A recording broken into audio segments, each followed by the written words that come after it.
Access to constant, reliable and efficient electricity in Nigeria is still a far cry, as a 2022 Energy Progress Report on the Sustainable Development Goal 7 reveals that 92 million Nigerians lack access to electricity. Around the world, and Nigeria inclusive, electricity supply is crucial to the growth and development of agriculture, micro, small and medium enterprises, communications, education, healthcare and transportation. Data from the Nigeria Electricity System Operator reveals that power generation in the country peaked at 4,801 megawatts in February this year, which leaves much to be desired for a nation with more than 200 million population. This is why the newly enacted Electricity Act 2023, which repeals the Electricity and Power Sector Reform Act of 2005, seemingly offers some silver lining for the Nigerian power sector. The act decentralizes Nigeria's power sector by empowering states, companies and individuals to generate, transmit and distribute electricity. How important is this act to Nigeria's energy sector? This is our focus on this episode of Late Edition. I am Ekene Ndulwe. Thank you for joining us.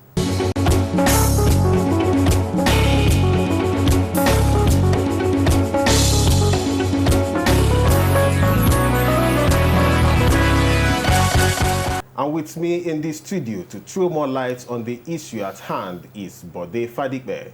He is a legal practitioner and the CEO of Sage Consulting and Communications, a company that undertakes power sector policy analysis, advisory and advocacy for market participants, stakeholders and customers. Up to 2021, he was the General Manager, Corporate Communications, Abuja Electricity Distribution Company, AEDC. Before then, he had worked in different areas of the power sector, spanning close to 4 decades. Also in the studio with us is Kunle Kola Olubiyo. He is the President, Nigeria Consumer Protection Network, member, National Technical Investigative Panel on Power System Collapses, System Stability and Reliability in June 2013. He was also a member, Presidential Ad Hoc Committee on Review of Electricity Tariff in Nigeria in August 2020. Gentlemen, you are welcome to the program. Thank you very much. Thank you. Okay, like I mentioned in my introduction, we are looking at the importance of electricity. We want to get into the right perspective before we continue the discussion. Just can you give us a mental picture of what electricity means to a nation? Thank you very much for having me. The importance of electricity to a nation cannot be overemphasized. If there is no electricity, we would have gone back to something worse than the Stone Age.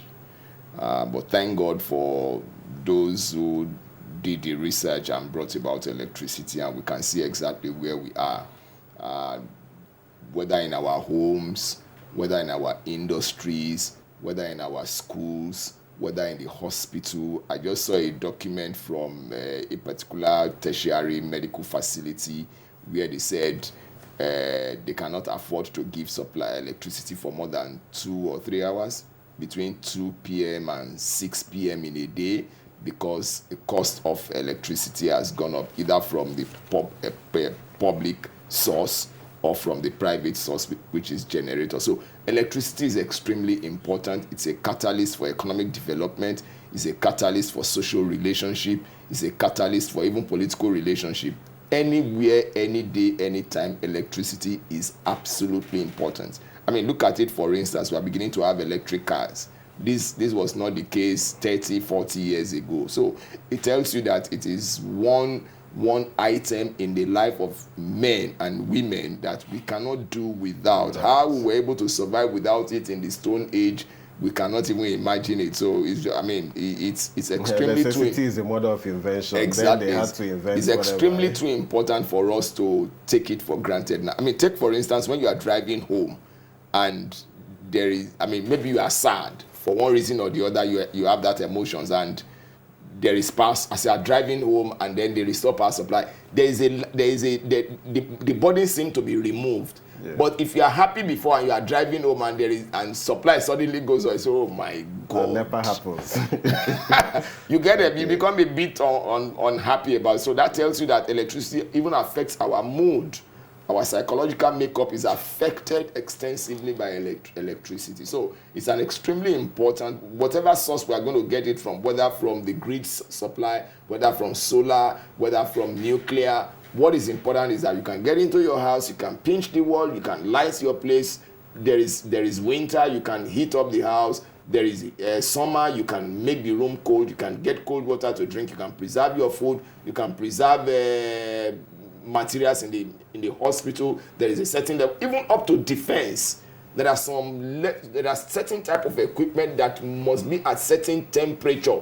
It is with electricity you can manage that temperature. So you can't ignore electricity at all. If you do so, it's at your own risk. Okay, Mr. Olubi, let me get your own insight, on what electricity means to the development of any society. Thank you very much. Just a build up on what you have said. There is no way you can have peace and tranquility without electricity, because talk about commercial agriculture within the value chain or context of from farm to gate, you need electricity to increase your global competitiveness in agriculture. Talk about national security. Without adequate electricity, the energy of the youth cannot be constructively and positively engaged, because electricity is tied to job creation, it's tied to wealth creation. And opportunities. And sustainable growth and development. So electricity is the life wire of any nation. If a nation is underdeveloped, or nation is classified as developed nation, it's all dependent on the level of electricity, the growth or the capacity of the nation in terms of electricity. So electricity, you can every phase of life revolve around electricity sector. It's the life wire of any given nation. Okay, still coming back to you now. From the statistics we have, we saw that about 92 million Nigerians lack access. What impact does this lack of access have? What would you say it's doing to the society? Well, we need to first of all look at it in the context of our population. What's the population of Nigeria? Are we talking about 200 million? Are we talking about 220 million? Yeah, we are just using over 200 million. Let's just put it at 220 million. Okay. The UN benchmark, the global benchmark for electricity is 1,000 megawatts to 1 million people. That means if you have 1,000 megawatts, the population ratio that's supposed to be benchmarked for that is 1 million people. And so the last few days, our power generation has been hovering between 2,800 and 3,000 megawatts. It's even below 4,000 megawatts that was attained in February. So it's a very, very sad picture. And so if you now want to look at it, if 1,000 megawatts is for 1 million people, then you now Look at it. Let's even look at it at our peak.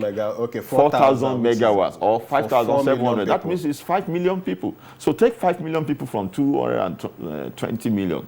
You can see that it's quite an ugly picture. So the prevalence of energy poverty, there are a lot of things that are being imported as maybe semi-finished or finished product that could be produced in Nigeria. And once you are engaged in production, because mainly we are not engaged in production. The mainstay of our economy is export of crude oil. We export our raw materials in raw form. So if you have electricity and there's a value addition as per productive activities, some people's energy will be productively engaged. So our energy contest, poverty contest, using global benchmark we just said, is more than 92 million people that does not have access. Over 150 million people do not have access to electricity in Nigeria. So we are really competing for. So the 90 million is even an understatement. It's an understatement, so to say. Looking at the global benchmark, yes, that we just lay before you. So it gives serious cause for concern. And if you look at Egypt, Egypt had a similar situation. Within 10 years, they were able to ramp up their power generation by additional 20 to 30,000 megawatts in addition to what they had. So how did they do that? They created the enabling environment, they created the incentive, and every other thing that could be impediment to doing business, licensing, all the incentive that it can incentivize industrialization. They all made those, talk about issue of land, the clusters, and the value chain. So Egypt, the president was on top of the situation. The president was getting weekly or monthly briefing on the power sector. Power sector was seen as an issue of national security. And so we need to adopt the Egyptian approach if we want to really get a quick win or plug to the low-hanging fruit. It's not impossible for us to ramp up power through the energy mix. Energy mix means that presently our major sources for now, is the thermal station, which is gas to power generation, or the hydro. But there are other energy sources that are renewable, that can even result in debt relief or carbon credit, because of the desire of the world to go green or carbon zero. So we need to do a lot. There are a lot to be done. But once we see, like what we are seeing in the present administration, we've seen the drive, we've seen the courage, we've seen the boldness. Now, within the next 6 months, if we sustain it, then we can now say, okay, there's sincerity of purpose. What has been lacking in the past is that we make good speeches, we make pronouncement, but it has always been the linkages between policy pronouncement and sincerity of purpose has been lacking. The president said, whether you vote for me, I will remove subsidy, and he did that. It's not the type that want to play to gallery or grandstand. So if we can sustain this approach, and the president continue to listen, because in the last 3-4 weeks, there are a lot of advisories that have been provided to Mr. President, and he has been acting on it. So I think we are back on course. There's hope. Yeah, we need hope, and so we are good to go. All right, let me get back to Mr. Fadipe. The Electricity Act 2023 has recently enacted. Many stakeholders have been commending it. That this is the bridge that we need in the energy sector to bridge the gap. For you, what aspect of this act strikes you the most?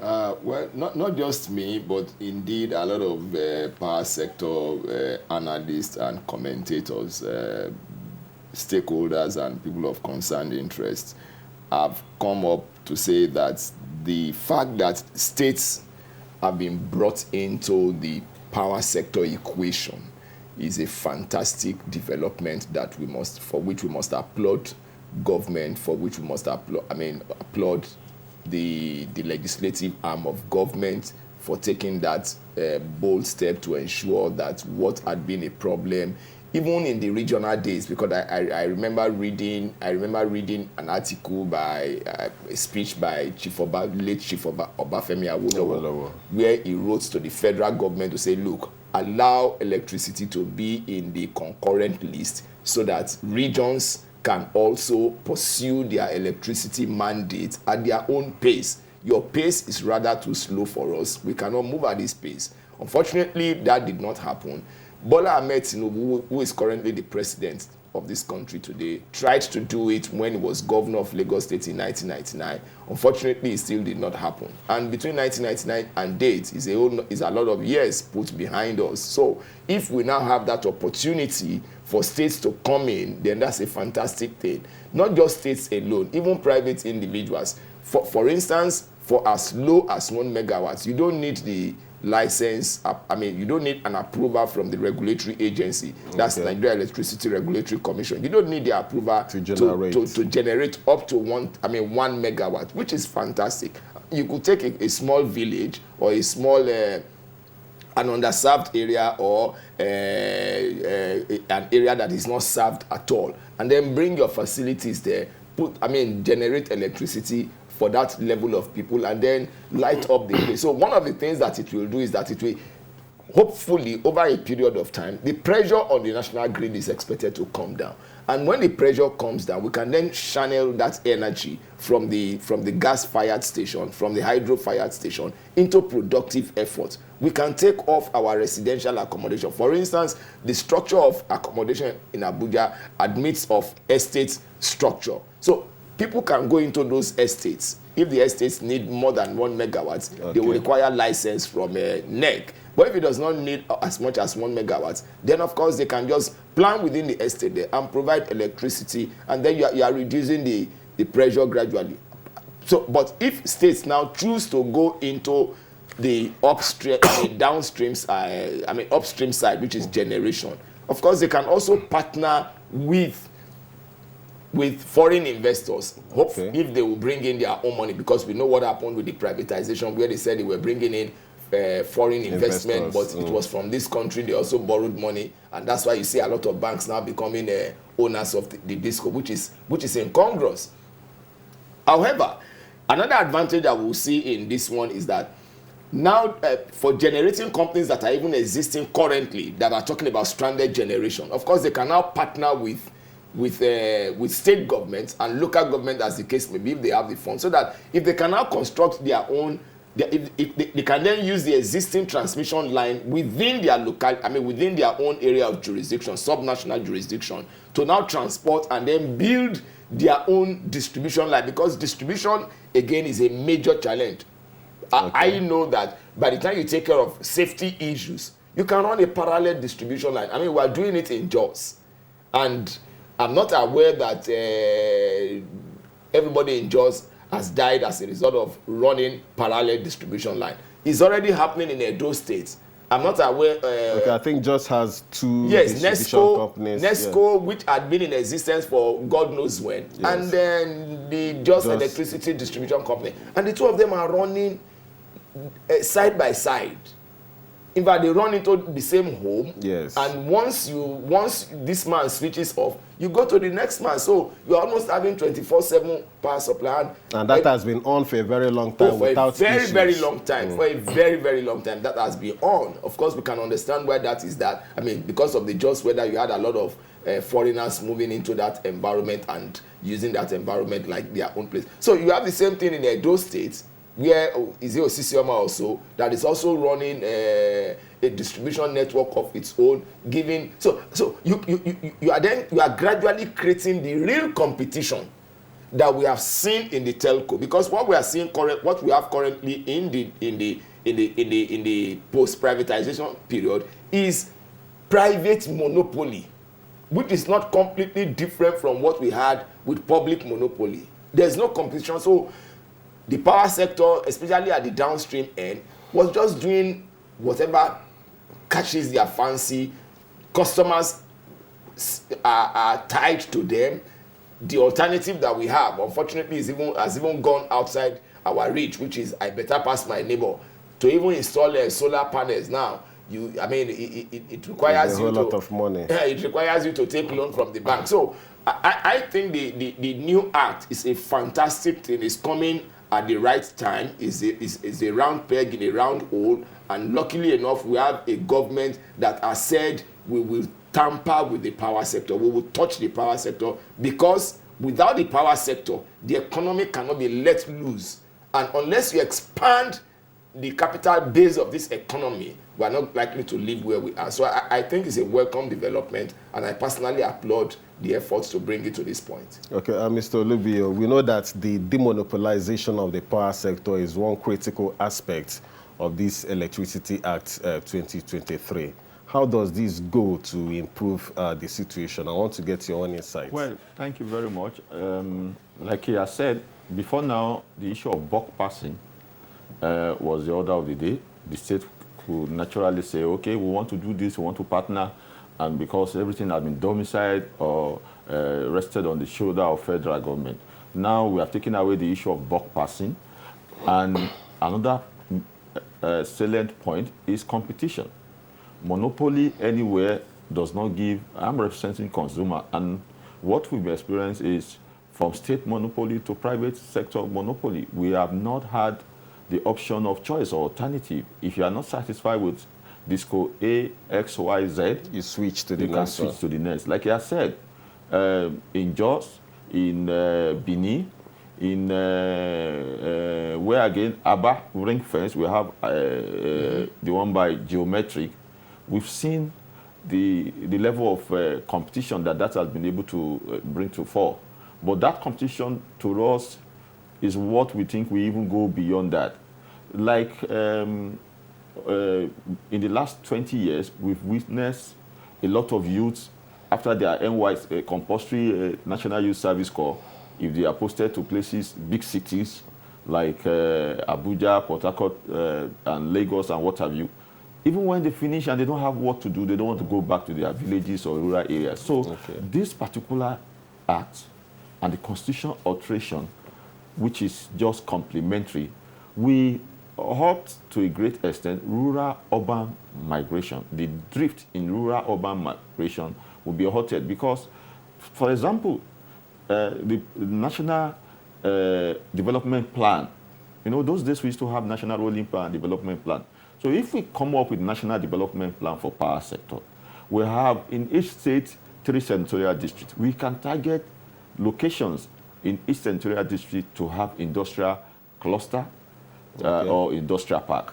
So if we have a cluster park and we target 10 megawatts, by the time you multiply that 10 by number of senatorial districts that you have, each senator, should be given the mandate to lead, because each senator knows there are people from each senatorial district that have the deep pockets.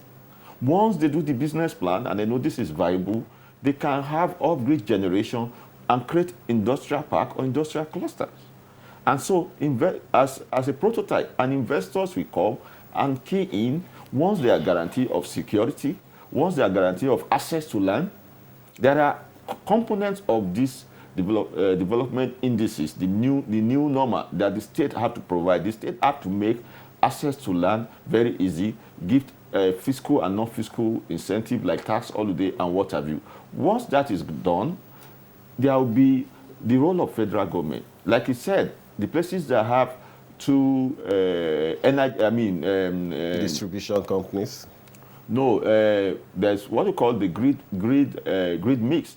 Okay. Grid mix in the sense that if you have 11 kV line network and a 3 kV line intertwined, there will be backfeeding. So that is where the state does not have that required level of expertise. And the federal government of Nigeria is made up of the 36 states and the federation units, that's the FCT. So there's no geographical area called Nigeria without the state.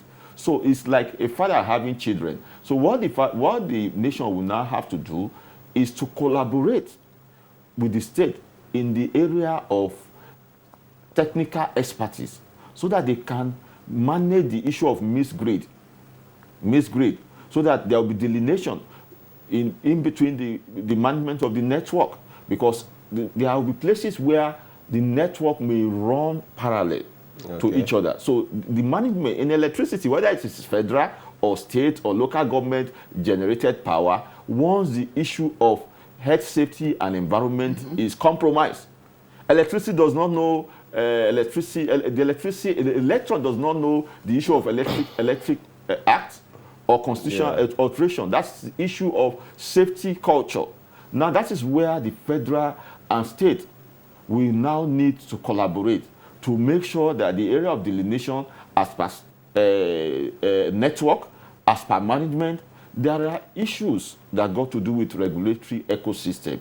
Federal government through NEC and through different agencies of federal government have had the benefit of insight and acquired some technical expertise. These are the things that I expect the federal at the top of the pyramid to share with the subnational, so that at the end of the day, the aggregate of development from the grassroots will transcend to the national development narrative. So it is a game changer. And the state houses of assembly, there's no way that the constitutional alteration that brought power from exclusive lists of the constitution to concurrent lists, there's no way it would have been achieved without a the buying of two-third majority of the state House of Assembly. That means 24 states, if not all, assented or subscribed to this development. It is long overdue. And apart from that, the issue of political economy. Before now, we've seen that our system of government is modeled after the US system of government. That is where we this thing. But we have copied some. We copied the bad ones and left out the good ones. So in other climes, in the United States, where you have this federalism or presidential system of government, states have the subnational regulatory ecosystem. You can imagine the Federal Ministry of Power coming to budget for borehole at my backyard in my village. It's not done anywhere. So there are a lot of burdens that have been imposed on federal government. Like during the Second Republic, the Lagos State government was trying to do a mono line, rail line. The same thing in River State. It was rejected. Not because the state there did not, Jakonde and Rotimi Amechi, not because the state was not prepared, not because they were not having the right kind of backing from multilateral finance institution. You call it have the Aeron Power Project in, I think, in Lagos, and that of Port Harcourt. It was frustrated. And so this will now remove all encumbrances and impediment to investment and reindustrialization. So we are so excited by this development, so that to the extent, Israel, everybody will grow at their own pace. Yes. Okay. Mr. Fadikpe, there were fears earlier this month about the electricity tariff going up. Do you see this act, do you see it leading to exorbitant increase in price of electricity? Well, the act itself is completely different from the issue of pricing of electricity. Although the act, when you demonopolize, people can now, or is there any regulation on what the tariff should be nationally? Well, no, nationally, yes and no.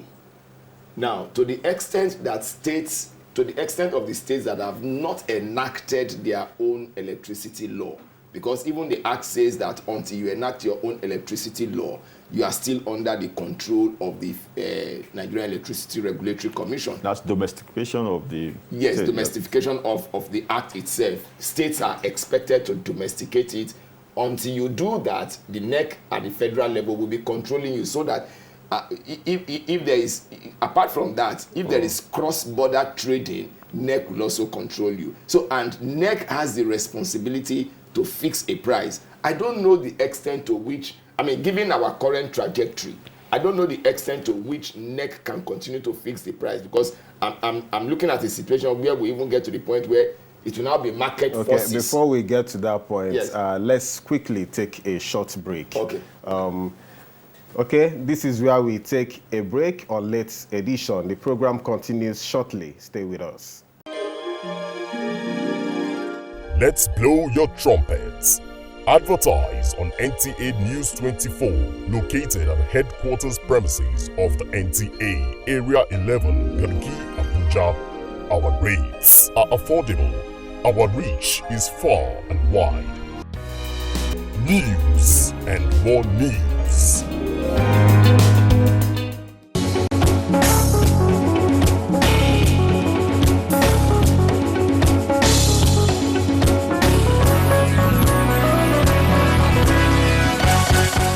If you are just joining us, this is Late Edition on NTA News 24.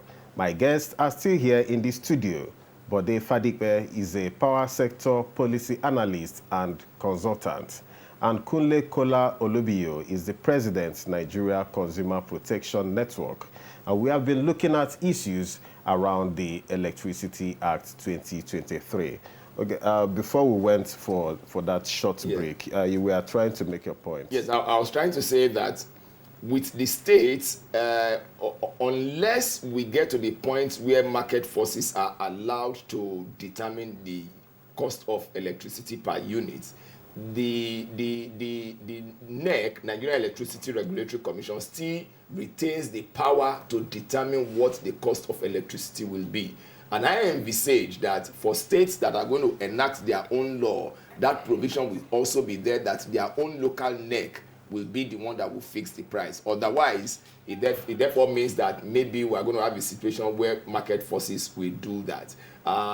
Given that fact, currently two principal factors drive, amongst other factors, two principal factors drive the cost of electricity. One of them is the cost of the dollar, because quite a number of things that are used in the power sector are also dollarized. I mean, things that you import and stuff like that. Even if you don't import all of them, the raw materials that you import, for instance, meter manufacturers, they still bring in some items from outside this country, and they don't buy them with Naira. Naira is not an international, it's not a currency that you can trade with at the international market. So we still have to convert to dollar. That is one. Gas, for instance, which is a major item for the power stations, is dollarized. We still pay in dollars. So those two factors, that's one factor. Dollar is one factor. The cost of the dollar is a factor that determines the price of electricity here. The second one is the inflation rate. Currently, Nigeria's inflation rate is said to be the highest globally. I think we're about 22.6 or something percent currently. Okay. And that's quite high and not good for business at all. So those two factors determine what electricity rate will be at any point in time. Whatever the situation is, one thing is very clear. The price of electricity cannot be static. Is either going to go up or it's going to come down. Currently, I know that there are conversations within the power sector, as a matter of fact, all over the country, that from tomorrow we are likely to see an increase. Two discos have come out to say, we didn't say so. As a matter of fact, I think there is even a story in the public space that says Mr. President has to see it, has to approve it. Maybe because there is no minister for now. And as a result of that, everybody is reporting to Mr. President. It must be a man of a lot of energies for everybody to report to him. But that's just on a lighter note. But the point I'm trying to make is that whether it comes tomorrow, whether it comes at a later date, the fact remains that the environment is ripe for the increase based on the statutory provision. However, there's also the conversation there that what has been the benefit of previous increases? Because if you look at previous increases, we couldn't have had less than 5 or 6 up till date. So if you add this one, it's going to be about 6 or 7. Yeah. What has improved since then? What has improved? The service reflective tariff or cost reflective tariff, whatever name you want to give to it, to what extent has it guaranteed the availability of electricity in homes, in industries, in schools, in hospitals? I just told you now that there's a letter signed by the head of administration of a tertiary medical facility saying that we can't provide electricity for more than 2 hours. And one of the things that even makes it very sad is that that is a reference hospital, a tertiary hospital is a reference hospital. Now they said in that letter, assuming that the content of that letter is true, they said in that letter that if there is no electricity, refer patients to another medical facility. So are you going to refer patients to primary medical facility or secondary medical facility from a tertiary institution which has the entire complement of medical practice? It has the expertise, and you are now saying go to a lower level. I mean, it's like the army saying that we can't handle the matter, go and deal with the police. When you know that this is a national security. Because they do not have electricity. I mean, for God's sake, because they cannot afford it. So for us, I think we need to look at that conversation. And in any case, we know that it's a pass-through cost. Must the customer take the entire 100% of the cost? That's a question. I mean, that's a conversation that we need to deal with. But in terms of whether the environment is ripe for an increase, statutorily, the environment is ripe for an increase. But in terms of service, quality of service, are we likely to get a better service? Past experiences show that that is a questionable situation. Okay, still talking about the tariff, yes. You know, do you think that increasing the tariff every now and then, does it not defeat the purpose of making electricity available and accessible when you cannot afford it, when you cannot afford to maybe pay for 24-hour service for your production and all that? Electricity is a commodity. If you go to a private university, you pay for value for money. The student will not go on strike. You are most likely to get a very decent environment. It's like business. So just like we say, agribusiness. Our major problem is that we are not approaching the agricultural sector as a business, the agricultural value chain. So electricity is a commodity and it's a business. That is why it was privatized. So the mixed bag of confusion that we have is that federal government still retain its, its equity. When federal government has 40 or 60%, it's statutorily supposed to be 60% equity. With federal government 60% equity, it has proven over time that it's difficult for federal government to regulate federal government, because federal government has an interest in something and they are involved in any form of infraction. It is creating a kind of lacuna and conflict of interest to be able to administer electricity sector. Moving forward, the electricity roadmap and what led us to this present mileage was designed with the intention that at a particular point in time, the electricity sector will be market-driven. That is why we call declaration of transition, pre-transition. That is, within the transition period, you know there will be teething stages. That is 2013 to 5 years, midterm, there will be teething stages. After 5 years, we had expected, or 7 years, we had expected that the Minister of Power, by the Act, the old Act, would declare post-transition electricity market, TREM. But, like I've said, federal government is still involved in the sector, and it's supposedly privatized sector. So there are still some part of the power sector that still seems like a cash cow. Now, in the telecom sector, I pay for data. When I pay for data every 60 days, when I pay certain amount for data, it is contractual. And I'm pretty sure that I'm going to get value for money that we have attained. It's the same Nigerians that are managing the telecom sector, from the regulatory ecosystem to some of the private telcos that you have. So what we need to do moving forward in the power sector is that there are people in different parts of the country that provide independent power generation, IPPs, to different estates. There are different categories of customers. There are customers that all they are interested in is value for money and reliability. Now, in the power sector, we don't have accuracy of data. Electricity tariff is usually benchmarked or determined by accuracy of data. We don't even have an accurate number of customers. because the more customers you capture in the net or in the basket, the lower the tariff. That we don't we have issue. The power sector is not data centric. Talking to issue of customer centricity.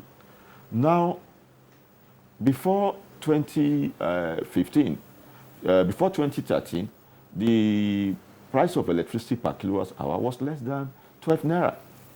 At the point, we increased to 16 naira, and of late, I think during the period of Fashola in 2016, we increased to 24 naira. And the downstream sector, the distribution licenses, it kept telling us that for them to break even, we need to up their game and increase the tariff to 100 naira per kilowatt hour.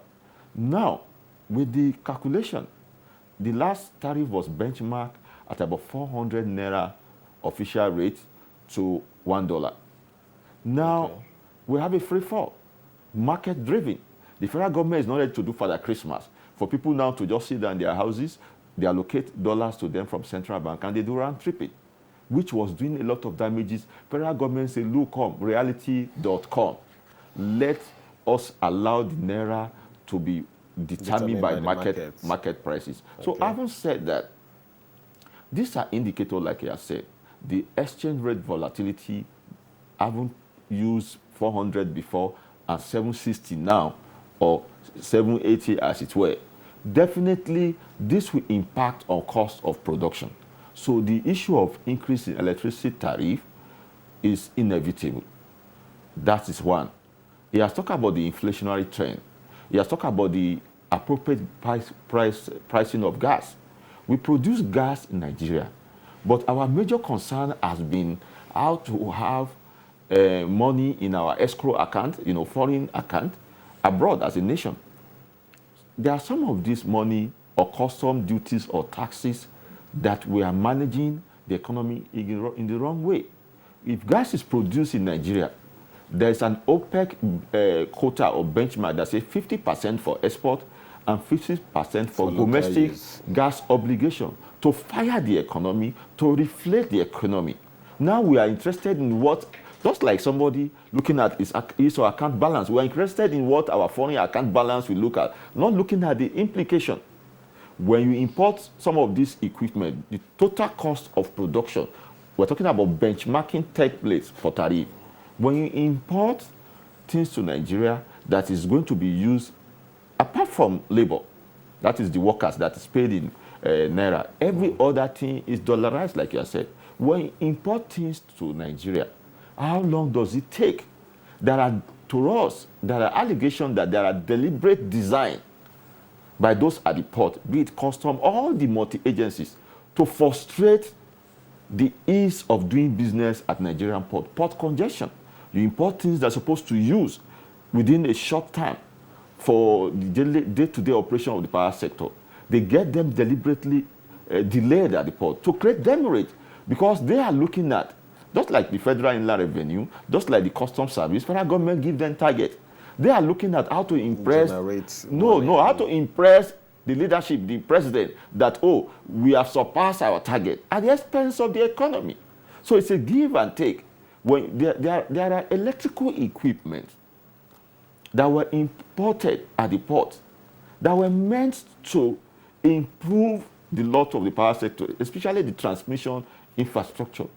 And the customs allow you to enter demurrage, because for you to even have access to a proper port, if not until recently that the road was reconstructed and what have you, deliberately allowed this equipment to enter into demurrage. And they were sold. They were sold. They were sold. They were auctioned at giveaway prices. They were sold about 10% the value, because they don't know. Those people who knew the value lobby around to get some of these things procured. Federal government now have to go after those who bought this equipment from shop to shop, looking at the invoices to pay them that amount of money. So these are a lot of areas we need to look at. So to us as customers or end users, what we are saying is, in the telecom sector, yes, the NCC set the benchmark in terms of regulation, but federal government don't get involved in day-to-day business between the end users of telephone. If you don't have money, you don't have If you don't have money on your phone, you don't make calls. You don't use data. So this area is settled. So we are looking at, like of late, I said in 2013, tariff was below 10 naira. Now they increased it to 56 naira per kilowatt hour for band A.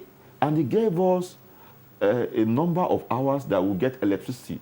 But instead of the service reflectivity of the service base, because they say service before the tariff, they made it condition precedent to the tariff.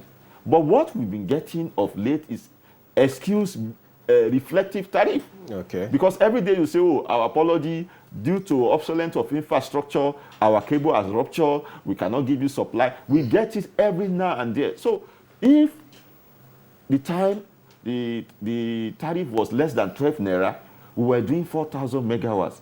Now it's 56 naira. We are doing 2,000. We sustain it between 2,000 to 3,200 megawatts.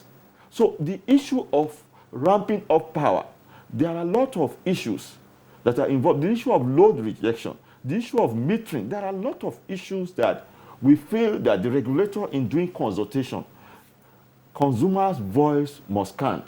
They must allow us to break. It's a good idea that we have, we reduce the tariff shortfall. We have prices of tariff that can make the investors to break even. But at the same time, we want to get value for money. Okay, Mr. Fadikbe, we are still talking and we are still on the issue of the tariff. We know that so many people are not metered.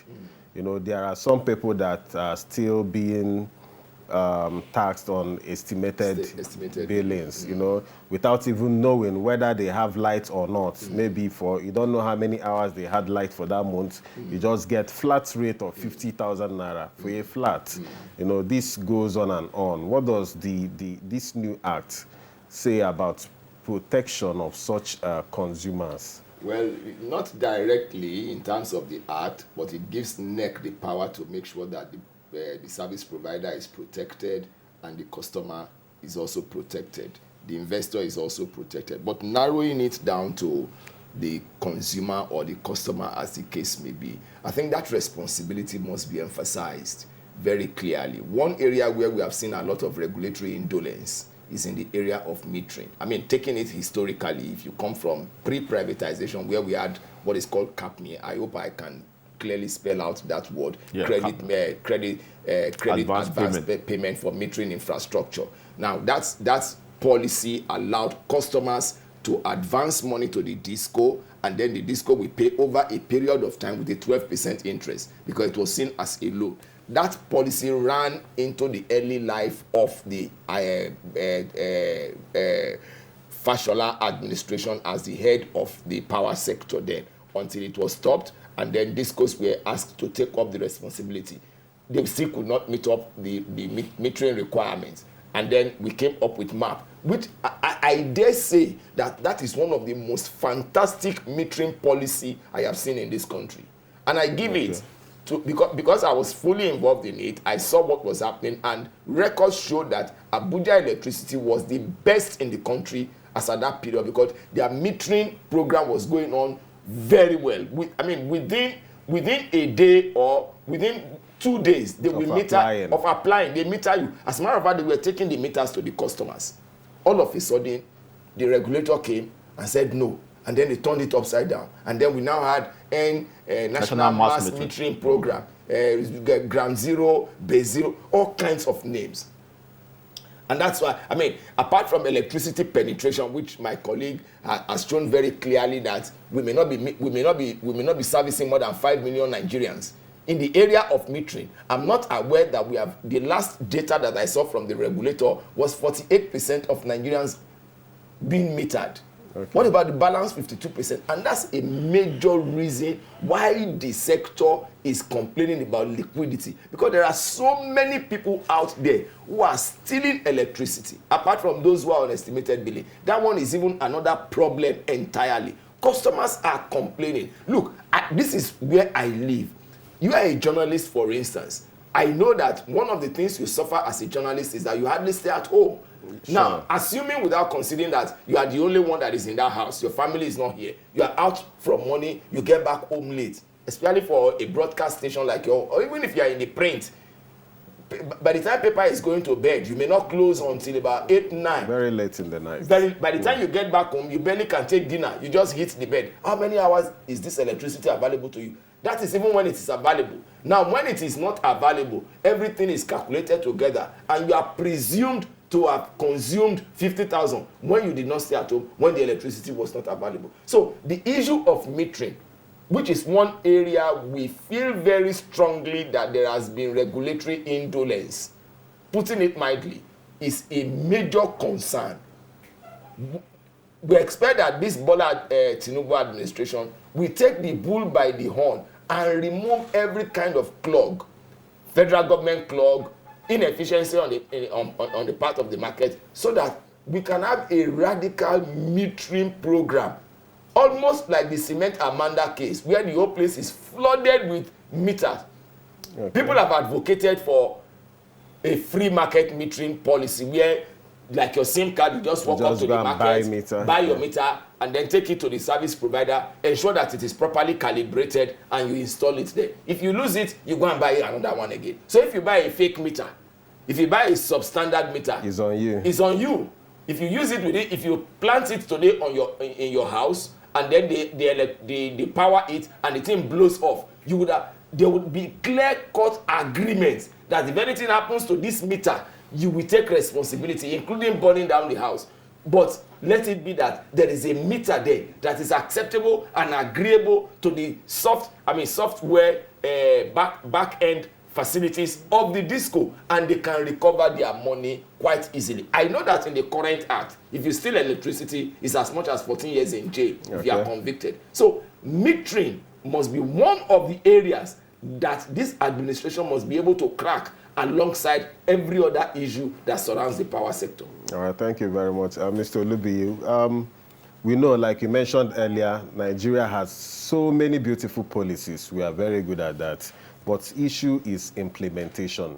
You know, for this government, this new government, where do you think they should begin to implement this new act, you know, to utilize all the opportunities provided? Like I said, the issue of meter is quite germane. To us as end user, I want to align with him in commending Abuja, the management of Abuja Electricity Distribution Company. If you apply for meter, the moment you are given an application reference number, which is the contract number, which is localized to Abuja Electricity, you are sure of getting metered in less than 1 week. As I speak to you, under Enugu Electricity Distribution Company, Barrister Emmanuel Ezego in Nsukka, we started the process in January. We completed it in, they gave us account to pay to in April. We made payment in April. I had to personally involve the leadership of NAC to bring pressure and the MD, Okenwoso of Enugu Disco, before the meter could be, before the location could be metered in Enugu. Barrister Sylvester Ihamobe also, he applied for meter in Benin, so Abuja's-based legal practitioner, applied for meter in Benin under Benin Electricity Distribution Company. We've made payment. They are telling us that we should go on our list and continue to pray till heaven comes. That is not acceptable. It's like a rip-off. It's like customer shortchange, consumer shortchange. So the issue of enforcement, the issue of regulatory assertiveness, we cannot wish it away. What is lacking now is we need to do a rejig in terms of regulatory ecosystem and enforcement. NEC has an order, because NEC usually chunk out orders. So NEC have an order that makes it expedient for the distribution licensee to meter customers 10 days from the day of payment. So it's not enough to have the acts. It is not enough to move power to concurrent lists. The issue of follow-up, the issue of matching action with pronouncement, you can have all the acts. And if the human element becomes the lacuna, so the low-hanging fruit now is Mr. President will provide our intel, will provide our advisory, which we cannot do on the air, need to do a surgical overhaul of the power sector as a low-hanging fruit so that we can get it right with regulation. We've run out of time. We have to wrap up the program now. And this is where we draw the curtain on this episode of Late Edition. And to our guest, Bode Fadigbe, for Power Sector Policy Analyst and Consultant. We thank you for your time and insights. Thank you very much for having me. And also to Kulekola Olubiyo, President, Nigeria Consumer Protection Network. It was a pleasure having you in the studio. It's my pleasure. Thank you. And once again, I am Ekene Ndube. Thank you for watching.